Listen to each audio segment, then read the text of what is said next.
Welcome into Deep Waters here on ProBox TV, where you get all your boxing news Monday through Friday. Well, the news this week, obviously, Terence Crawford fighting this weekend against Israel Madrimov. He is in a marquee weight class, 147, going up to 154 pounds. He is undefeated, has looked great against the biggest names in his respective weight classes. He should be, without a doubt, the #1 face in boxing. But he's not. Why is that? Why doesn't he have the feel? Why isn't he the guy on the Wheaties box? Well, Eddie Hearn, promoting this week, of course, his man Israel Madrimov, had some words about that for Lance Pugmire, boxing scene. Here it is. But I really, really like Terence Crawford. Like, I think he's got such a good heart. I think he's a very good person, and you see he's a winner. Like, you know, see the way, like, I feel one of the problems in boxing is, in America, the public don't actually get to see the individual and what they're like. And I think if people got to see Terence Crawford, what he stood for, you know, the way he lives his life, the way he works, the way that he respects the game, the way he raises his kids. You know, if you look at his kids doing the athletics or doing the wrestling, do you know what I mean? I think that should be championed. And it's a bit, I don't really understand in your country why you don't champion it more. And I think, obviously, people aren't promoting it in the right way. People aren't pushing. Like, if I promoted Terence Crawford, I'd want all of America to know about this guy. And I think you'd love him. But we love him in boxing, do you know what I mean? And he's still a star, but I just feel like he should be. Crossover, yeah, like a Canelo, Gervonta. Yeah. But just because he don't come out there and F and blind and scream and shout, but like, he's a role model. But he might get beat on Saturday. Do you know what I mean? And I know he's a big favourite and Madrimov's up against him, but I promise you, he's so up for this. Like, this is such a dangerous fight. If I had promoted Terence Crawford, I would be shitting myself right now about this fight. Because I'd be looking at Israel Madrimov and I'd be going, fuck me, this dude is for real. But Terence is brilliant and he's very hard to beat. Well, of course, some self-serving words from Eddie Hearn, but he's speaking the truth about Terence Crawford. We discussed it many, many times here at this desk. Right now, Jimmy Smith here, alongside, of course, Paulie Malignaggi, Chris Algieri, champs. We talked about this before. Why isn't he the #1 face in boxing, #1 with a bullet, without a doubt? Why isn't he that crossover guy? You heard Eddie Hearn say it. He's a good guy, but doesn't have that flashy personality that necessarily draws fans in. What's wrong with it, Paulie? You know, we've gone about this with several different fighters, right? Yeah. First and foremost, before we talk about the fighters in general, boxing itself is a marginalized sport in the U.S. Right. Okay, so the biggest star in a marginalized sport, it's still very tough to cross over into the mainstream market. Canelo Alvarez did it. It's very rare that it happens, though. And you don't necessarily have to be the best guy. You know what I mean? Like, sometimes it's just about a matter of popularity. To tell you the truth, I know people say I'm a Canelo hater or whatnot, and I'm not. I think there was his moment where he was pretty good. I never felt he was the best guy in boxing, but he was a big star. There's been a lot of great Mexican fighters. I don't know why he became like that guy. I don't know. Some people are going to say, oh, it's because he was white. Not really. I mean, I never see that as a big hot lightning rod. It hasn't been a detriment to other great Mexican fighters, right? What I'm saying is, it's the red hair. That's still not enough, though. How often have you been around Canelo? I've only been around a handful of times. Okay. I mean, I haven't. I've talked to him, and I've sparred him way back in the day, but I've actually talked to him after. He's got an energy to him. He really does. He's the kind of guy who walks in a room. Is it any different than anybody else? Like yes. A lot of other fighters? Yeah, no, it is. Like when Roy Jones is in his heyday, you know what I mean? Like, I don't know. But I'll tell you. Roy had that too, but Terence has an aura too. It's just Roy different. didn't have anywhere near the popularity as Canelo. But he was 10 times the fighter Canelo ever was. You know what I mean? Like, for me, you know, I know some people might disagree with that too. I think Roy was in a different stratosphere in his prime. He was unbelievable. Yeah. But the other part I'm going to say is that, I don't know, cultures actually change. Like, you see Ali Segbag in that interview mention also, like, Gervonta and Canelo. He didn't just mention Canelo, he mentioned Gervonta. Gervonta kind of plays to the culture a little bit more, you know?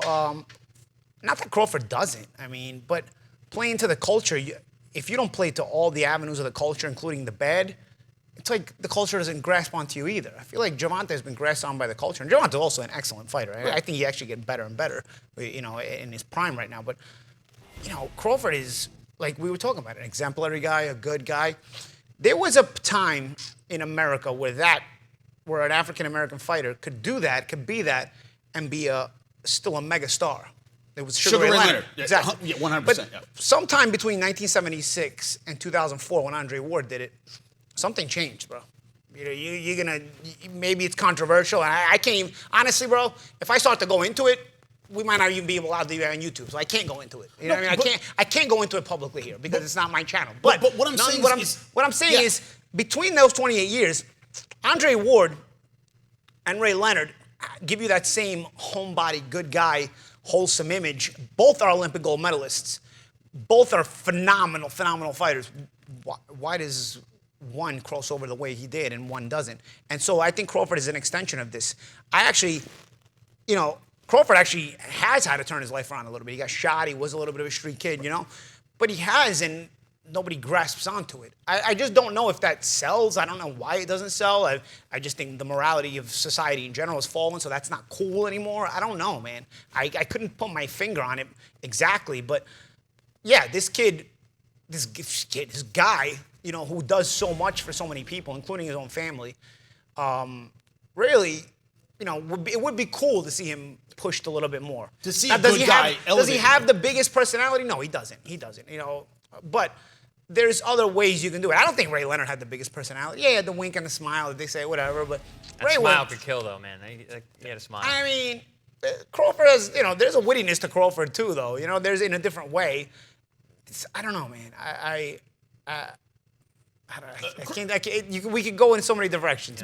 But Chris, when you look at it, this week, for example, when we're talking to Eddie Hearn and all these things, Isaac Cruz stuck around and signed autographs for a long time. After his promotional duties were done, Crawford did what he had to do and got out of there. He didn't necessarily engage with the fans the way Isaac Pitbull Cruz did, okay, number one. Number two, before we were on air, we discussed B-Hop, kind of a confrontational guy that didn't really seem interested in the fans, and yet he had to work his way into kind of that crossover kind of celebrity. Is it going to be that kind of thing for Crawford, which just kind of keep winning and winning until, much like Hagler, kind of putting in that blue-collar work? Is that part of it? It's already a little too late for that. I mean, he's so late in his career and up there in age. But I want to go with some of the things that Eddie was saying.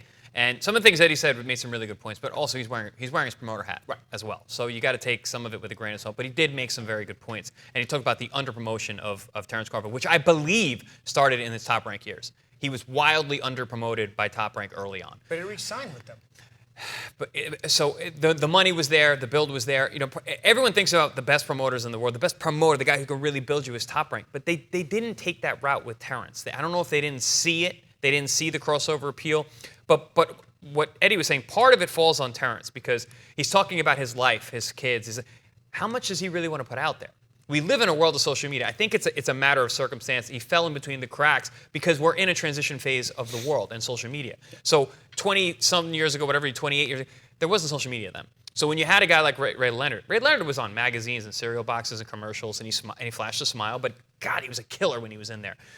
So then Andre Ward, he kind of got hurt in that same way too. He wasn't flashing the smile, but he was very, very clean cut. But he started commentating. So he got exposed more. He didn't let people into his life. You never see him and his kids. You don't see what he likes to do at home. You don't really get to see that with Terence. So even though Eddie's saying that he can promote him a different way, I would promote him this way. I want to show him this. Does Terence want that invitation into his life, into his home? A lot of fighters, a lot of people don't like that. There's a difference between being famous and being rich. A lot of fighters want to be famous. They want to be rich. Some guys want to just be rich. Some guys want to be. We live in a world where there's so much access to athletes. Ryan Garcia puts his entire life out there. Look how popular he was before he really made it. He still hasn't won a world title. So not everybody wants to invite the cameras into their home. You don't want to see their kids. A lot of people avoid even having their kids on social media. So a lot of it comes down to what you want to do, what you want to present to the public. Yes, does Terence have all those great qualities as a fantastic father, as a family man, as a local hero, as a guy who gives back to the community? Absolutely. Does he want to invite the cameras into his home? Doesn't seem like it. Doesn't seem like it. Yeah, he's a grinder. He's a private person. He keeps to himself. He's about business. Terence Crawford is about business. He gets in the gym. He stays in the gym. He lives the Spartan lifestyle, and he shows up on fight night, does what he's supposed to do, just like you said about staying after, doing extra. No, he does extra in the gym. He's not doing extra at the media stuff. But there's having that instinct to have that cognizance for promotability is something, again, you can't teach. I've said that before, you can't teach. I think about the Legendary Nights video I saw with many years ago. Everybody remembers the Legendary Nights videos. Watch them on YouTube, by the way, if you haven't seen them. They're cool. great. And there's Leonard Hearns.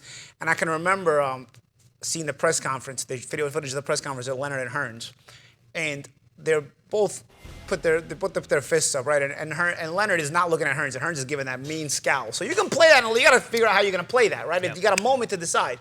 Leonard, instead of looking at Hearns, looks in the cameras, and then he takes Hearns' fist and puts it on his own face. So you can think like, not everybody has the, I don't want to say humility, but the presence of mind to do that, and that looks like a cooler shot. Some people would say, I'm not putting his fist on my face. Yeah. But you estimate like Leonard sort of had that wittiness about it. You see Leonard put he sees Hearns' fist right there, and he puts his face on Hearns' fist. You got a money shot. But then Leonard was also cognizant of like, yeah, I'll give him this here, but I'm whipping his ass on fight night. That's what I'm saying. And that's he was still, I mean, people that have come across Ray Leonard and knew him. I've heard this from several different people. One of the meanest guys in the ring. Yes. One of the coolest guys outside the ring. But a stone cold finisher. One of the best finishers in all boxing history. Ray Leonard. De La Hoya, another crossover guy, very much the same way. Mm-hmm. Absolute killer in the ring, especially in 130, 135, 140. Even yeah, but De La Hoya did a good job of actually procuring an image because obviously we saw the demons he's got afterwards. Well, he was the clean cut guy before. Yeah. Now you're like, oh, maybe Oscar wasn't so clean cut. Yeah, but he projected that squeaky. What I heard is Leonard wasn't either. I heard that too. Yeah. It's very true. One more thing about, so when you mentioned Canelo, I remember I sparred Canelo. This is, I don't even 12, 13, whatever. He was right before he fought Cotto, actually, the Cotto younger brother, the brother, Jose Cotto, and we sparred. And I remember he had that fight, and the next thing I saw in Ring Magazine was him next to a Ferrari, and I was like, ooh. So that's another thing, is that lavish lifestyle. People like to see that. That's part of the social media generation that we're in. Canelo comes across as a cool guy. All this fought, if you look at his social media, it's him looking really cool, doing a lot of really cool stuff. People love that luxury lifestyle. Terence isn't showing that. That's not Terence's thing. Terence isn't the guy. He might have those cars. He might have all that nice stuff. He might have a grand mansion. He's not letting you in on that. A piece of it is also the business just chooses you, man. I mean, I can remember Adrian Broner being on the pound-for-pound list before I fought him, where he had no business being on the pound-for-pound list. Canelo, right before he's fighting Jose Cotto, has not had one meaningful fight. How's he next to a Ferrari in Ring Magazine? That's what I said. Like somebody, who. Well, let's through the end, right? What's first, right? I want to. What's happening behind the scenes that you're getting this kind of coverage when you shouldn't be? You know what I mean? Let me just leave it there. It makes you wonder. It does make you wonder. Another one wondering about, of course, Shakur Stevenson, the free agent. What is his future? Eddie Hearn once again had some comments about him. His Excellency is a huge fight fan, right? And he knows and he understands great fighters, and he knows how good Shakur Stevenson is. He knows how good Boots is. He wants Boots to fight in Riyadh season. He knows how good Terence is. He signed him. Do you know what I mean? So I think there would be interest for Riyadh season to look at a Shakur Stevenson against the Pader fight. My conversations with James Prince and Shakur and Josh Dubin is they're happy for me to explore that. He's not signed to Matchroom. I'm not bothered about getting pen to paper. I think we can all work together well as a team. I think we're the right place for him. I think I'm the right promoter for him. I think he's got a brilliant team in Jay Prince and Josh Dubin, who I've known for a long time. And I think collectively we can be a powerhouse for Shakur. Now, if a deal gets done with Zepeda, fantastic. It's the right fight. I've said that before, but a deal still has to get done. So, when you're around His Excellency, and this week he's here, he likes to do a lot of business, and we're hoping that's part of the business that he wants to do. All right, so it makes sense. Hopefully it happens. William Zepeda, of course, Shakur Stevenson. Looks like the Tank Davis negotiations are stalled for at least right now. Gentlemen, do you think Zepeda is the next opponent? What's your likelihood? Right now, as you're sitting here, what are the odds you think that fight happens? I like it. I think I believe this fight can happen. I'm an optimist. I'm bullish on this fight. What do we call it? Bullish? Bullish. I'm bullish on this fight because I feel like both guys need each other. When it comes to Gervonta, he's sort of got a bit more star power, so he can play the nose in the air. He can play the chaste. Yeah, he can play the nose in the air. Like, I'm a big shy. We don't know. We can negotiate. But right now, Zepeda and Shakur kind of need each other. They're both excellent fighters. Just like Gervonta's an excellent fighter, but Gervonta has they have more star power there than there is with Shakur and Zepeda at the moment. All of them. You'd love to see all of them mix it up, right?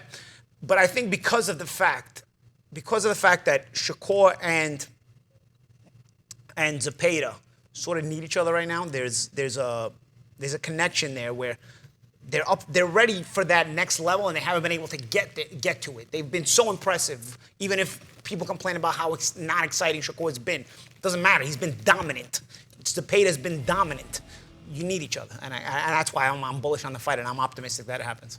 This idea that free agency for Shakur Stevenson has led him in the right direction. Could be, at the end of it, Chris, to you, a cautionary tale about free agency? It seems like every promoter is talking about, well, he could be with me, but he's not. Yeah, Eddie Hearn, well, he's not signed with Matchroom. It's kind of like this cautionary tale about free agency if he doesn't get the big fight. What's your thought on that? He's got a very smart team around him. You know, we got Jay Prince, we got Josh Dubin, and also we got Andre Ward as an advisor. Yep. So, I mean, that brain trust right there. The moves that these guys making are multiple chess moves ahead. This is not just what you see in front of you. It's not what, the public being, this might not work out. It's going to work out. It's just going to work out in a way that that they see fit. Again, they're thinking multiple moves ahead. We're seeing what's going to happen. I mean, the Zepeda fight makes a ton of sense, but oftentimes the fights that make sense don't happen. But all signs are pointing to yes, this fight is going to happen soon. And like the champ said, they both kind of need each other, and it makes sense in so many ways. So they both need each other. They both need that big fight. They both, stylistically, it's a good matchup fight, especially for Shakur. And I think that this fight is going to happen. I think it's going to happen soon. And now you got Eddie, who's throwing his hat in the mix. And I think Eddie, to a degree, is similar in how Turki Al-Sheikh loves the sport and wants these fights to happen. Yeah, he's a promoter. Yeah, he wants his cut. Of course. But, he's an entrepreneur as well. But he likes helping guys and make fights happen. So I think Eddie has been an asset in that way, making some of these big fights, and he's willing to work with anybody, which is a very good sign. So yeah, I think this fight does happen, and it's sooner than later. And I think the moves that Shakur has been making over the last few months, which may seem a little curious to us from the outside, I'm probably well organized. He's got if you're going to go, you talk about the cautionary tale, Jimmy. If you're going to go with the no free agency market, you got to have a smart team behind you. We saw Haney do it, and I think Haney went about it very well from a financial standpoint. He moved very well from that point of view. You got to have some money behind you, and I think at this point Shakur has money behind him. He's made good money. He's got that money behind him. So you can take that chance, but you got to have those intelligent players that know how to play that chess move. And I think, you mentioned them all right there. Andre Ward has been in the business and really it was successful inside the ring, and also outside the ring is very, very astute. He's a thinker. Jay Prince, he's been in various businesses, successful entrepreneur. And Josh Dubin, I had Josh Dubin represent me various times in my career as well. On and off. He's kind of a hot-tempered guy like me, so we would break off and come back, Josh is my guy, but I know Josh knows what he's doing. As far as he's a student, he knows the value of the chess piece he's playing with. He knows. You just put it all together. So you got money, you got tactical strategy, and you got a pit bull. Yeah. That group right there, that's a trifecta. And they know the value of what they have. And so that's why they're not going to be in a rush to just sign a promotional contract, because the value of what they have might be able to maneuver without the promoter and just work with the promoters, like Eddie's saying. See, Eddie isn't saying, he doesn't want to sign with me. He didn't do the Oscar de la Hoya. You know what? He's boring. No. Eddie's like, okay, he's not going to do this, but there still can be an avenue to play with. Eddie understands things come back around. Yeah, and that's because Eddie still wants to play in that den, because these guys, he knows he's dealing with people that have a valued asset, but they understand the value of that asset, and they're not just going to give it to you. So he's like, okay, how can I work with it? I think it's smart business, but you got to have the valuable asset. You can't. When you talk about you talk about free agency, where it's like, the things you have to be careful with free agency. Not everybody can play this role. Mm-hmm. A lot of fighters are going to need the promoter. They can't play the free agency. We're talking about a big asset here. We're talking about Shakur Stevenson, Olympic silver medalist, multi-time world champion. Well, that asset. Listen, a lot of guys need to pick and choose because they're going to get knocked off. Yeah. Shakur doesn't have that problem. He is a pick and choose because what's available to him, because he is that dangerous. So yeah, you're absolutely right. Nobody wants to fight him. Well, that's what I mean. He's so dangerous that he has to pick and choose because of what's available, and sometimes has to take these. That's why risky, this fight happens. They both guys that nobody wants to fight. Both these guys. Well, speaking of guys nobody wants to fight, a big name, of course, apparently nobody wants to fight. You've talked about him, David Morrell. His ability is not disputed. He called out the Canelo-Berlanga fight as a BS fight, and he is being avoided. Nobody wants to fight him. Paul, you've sung this guy's praises as a fighter before. What do you think of his position right now? Yeah, I think that's the second guy now, because Benavidez also was aggravated about that matchup.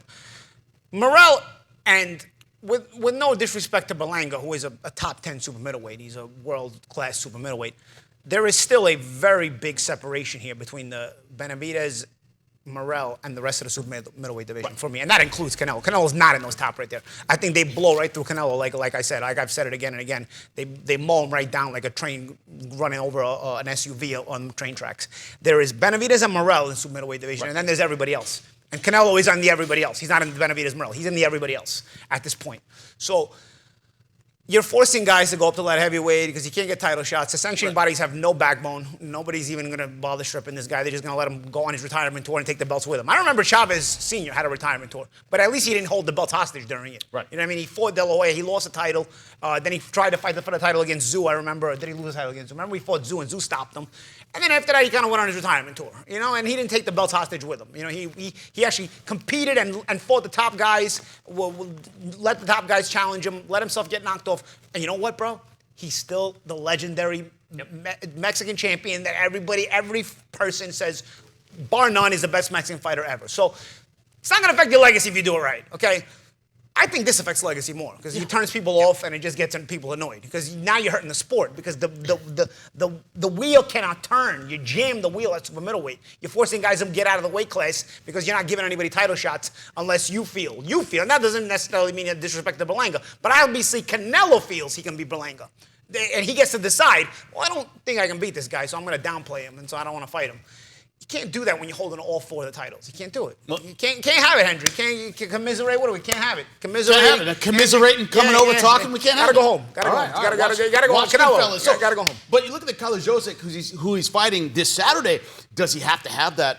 It also puts pressure to have amazing performances to get the notice of the public. And Hot Rod is not easy to look good against. Exactly. Also, guys, the first time at 175, fighting Hot Rod. Hot Rod's a big 75-pounder. Yeah. Hot Rod's been training down here. I've actually seen him spar over here over in Boca.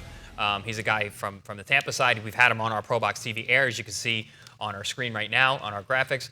But, yeah, I mean, not an easy guy to look good against. Awkward, strong, battle-tested. But you're saying, does Morrell need to look fantastic? Morrell always looks fantastic. He is just a spectacular talent. Does he need to? Yes. But that's what he does. So I wouldn't be surprised if he goes out and he looks spectacular against our guy, Hot Rod, because he is that good. I think Morrell is a next-level talent and a guy who is going to be a star. He has all the qualities. I mean, he really does. I mean, he is phenomenal. So, yeah, he didn't get the fight at 68 for Canelo. He's going to be campaigning at 75 now. But 75 now is one of the best weight divisions in the weight class, in the world today. So I'm not super mad about that. You know what I'm still super mad about?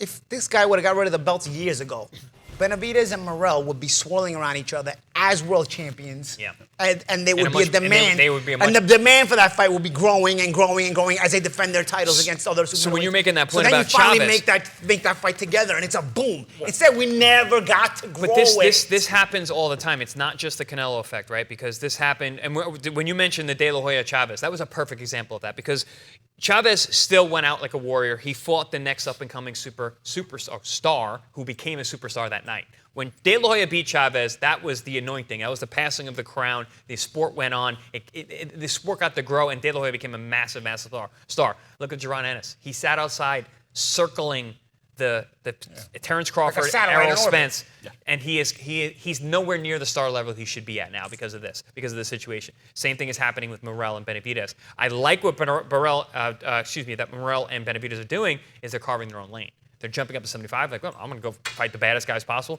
We're probably going to see them fight each other before we ever see those two fight Canelo. So at least they are doing their own. They're not just waiting and just wasting their youthful years or their prime years. They're actually making these fights happen. As a super middleweight, I mean, from one perspective, fighting Canelo, you're happy, right? You're getting the big shot, you're getting the title shot, you're getting all the money. But from there's a piece of me that thinks like, you gotta somewhat feel disrespected. Because if Canelo actually decides to fight you, he thinks he can beat you. That means he's chosen you over the guys he's avoided. Right. That means he doesn't think much of you. He thinks he's gonna beat you. You're like, there's gotta be you're excited and all the normal stuff that comes with a fight like that. But then there's gotta be a piece of you where you're laying in bed, like, this guy thinks I suck. You know what I mean? Like, that's the only reason he's fighting me. Well, so that actually brings a good point. It's obvious. His moves prove it. Because I always thought that even when I was coming up, like early on, I was like, if a guy, because I had a lot of guys call me out from like local, from gyms, from like Gleason's, whatever. I want to fight that guy, and they still do it for me on Instagram. Yeah, well, I always took that as like I took that as disrespect, just like you said. I'm like, all right, cool, I'm gonna prove it wrong and kick their ass now. And it was motivation for me, and it happened to me quite a bit early on. So when these guys, when they say they want to fight you, John David Jackson, who I trained with for a while, two-time world champion, very, very good trainer. He said to me one day, he's like, if a guy wants to fight you, he thinks he can kick your ass. So kick his ass. So it is definitely a mindset that fighters have. So yeah, that's a good point, champ. I mean, but take it as a good thing. Yeah, you give him the opportunity, I'm gonna kick your ass now. Well, there's a lot of ass kicking going on this weekend. We'll be here post-fight. Don't forget, tune to ProBox TV. Download the app. Join us on YouTube post-fight. August 3rd, it's going to be great. Until then, we'll see you tomorrow on Deep Waters. Wednesday Night Fights. Dynamite action on Wednesday Night Fights every other Wednesday on your boxing channel. Coming up on your next Wednesday Night Fights, August 21st. Former Unified World Champion Swift Jarrett Hurd takes on former Unified World Champion Jason Banana Rosario. Live from the ProBox Event Center in Plant City. Get your tickets at proboxtv.com or take your chances at the door. Wednesday Night Fights. For more ProBox TV, scan the QR code on the screen or go to the App Store and Google Play. ProBox TV, your boxing channel.